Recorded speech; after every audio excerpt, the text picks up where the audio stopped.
Hey guys, feel free to challenge me on this idea if you want. So Herbert Hoover. So recently, I think his name is Nate at Manti Homestead. I love watching that guy. He's just a cool dude. Has a phenomenal homestead. Here I am in my Easty Beastie homestead, man. Right? It is what it is, man. We survive. That's my background, man. I survive anyhow. That's kind of what I was raised doing, right? So, but anyhow, Ezra's eagle came up again.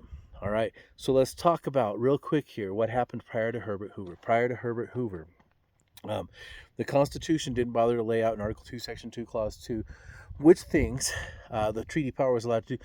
Because treaty powers in 1787, if you said, what's a treaty? It's an agreement between two separate nations regarding trade, regarding who's allowed to pass through where, and exchanges of land. Okay? Things like the Louisiana Purchase would have absolutely been constitutional. However, the second you begin to exercise internal controls on the United States via the treaty power, in other words, I'm going to agree with this nation to force my people to do this or force my people to do that. No, that was never anticipated. But by the time Herbert Hoover gets into office, that was already something that was developing. The League of Nations was developing things like this too, migratory bird, what do you call it, act and stuff like that. Nothing to do with traditional treaty powers and everything to do with interfering with the agrarian lifestyle of Americans. Okay, all right. So then also there's the administrative state. Woodrow Wilson oversaw a lot of the expansion of that, but it was already in place prior to Woodrow Wilson. The idea of, okay, legislature, our Congress, House of Representatives, and the Senate, they're not qualified to answer these questions. They're inefficient. We need someone to come up with these rules quickly. Fine, then amend the Constitution, create something new. Article 5, that's what it's for. Not that complicated. Article 1, Section 7, Clause 3 says if you're going to enforce anything like it's a law on the people inside of the United States of America, you cannot do it without going through the Article 1, Section 7, Clause 2 process. And you definitely cannot put funds behind it without going through the Article 1, Section 7, Clause 1 requirement of making it go through the House of Representatives first. So, anyhow, then, come on, buddy. Oh, I got an escape artist dog who comes and gets me.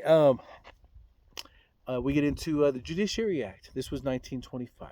Okay, the Judiciary Act. The idea is we want to take the Supreme Court, have it stop dealing with cases. We want the Supreme Court to only deal with a few cases that are really important ones, and then other than that, we want them mainly focusing on defining the Constitution. Wherever there's a controversy about what the Constitution means,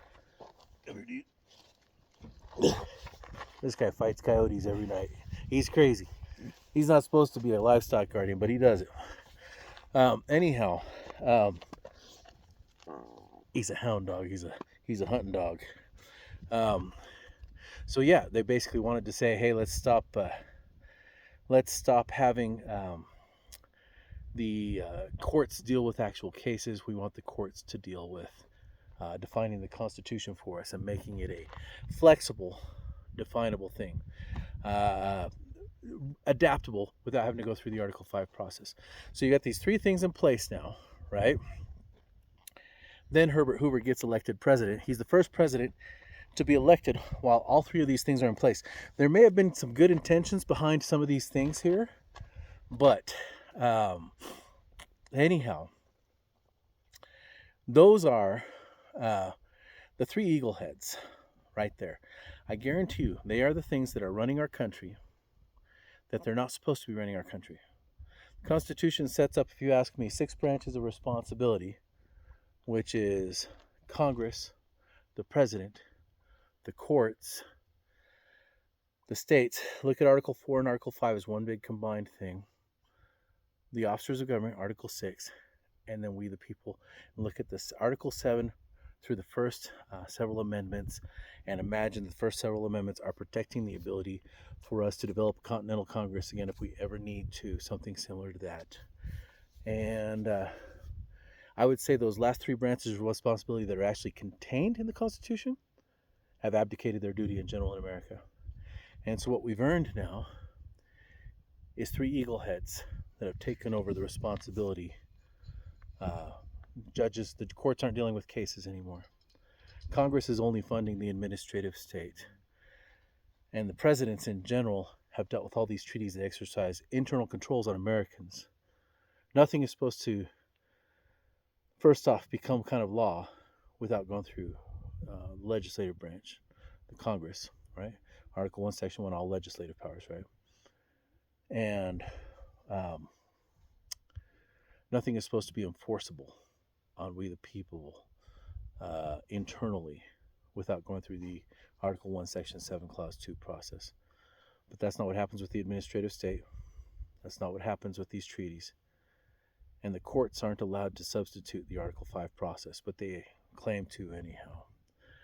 For all intents and purposes, right, as Article 5 says, but it doesn't say judicial review. It says 2/3 of the U.S. Congress and 3/4 of the state Congresses. So there's your Eagle Heads for Manti Homestead. I think his name's Nate. Dude's awesome. And yeah, if you can stop those 3 Eagle Heads, Trump sure annoys all 3 of those Eagle Heads, by the way. He really does, which is kind of awesome.